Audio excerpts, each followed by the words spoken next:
Hello users.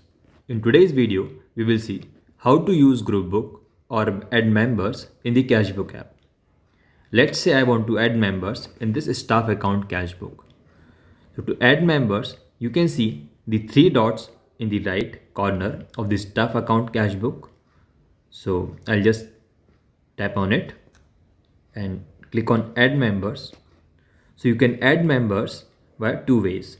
You can add it from your contacts or you can also add it via mobile number. We'll see both the ways.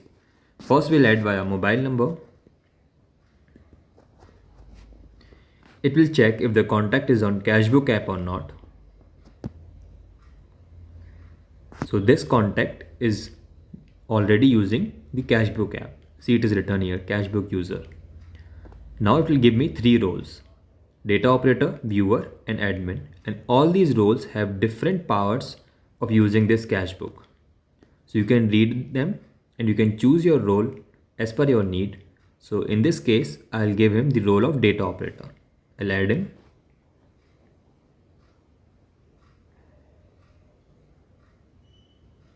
And now you can see this number has been added to staff account, and here it is also showing two members, right?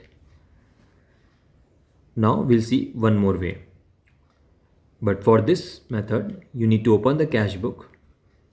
We need to tap onto the member icon, which is there on the left of the PDF button. Now in the bottom you can see add member button. Just tap on it and now we'll add it from the contacts. So I'll just choose, let's say, this number, and I'll choose the role. I want to assign him the role for the viewer. I'll just send an invite. And as you can see, this mobile number is not on the CashBook app, so it is asking me to send an invitation, right?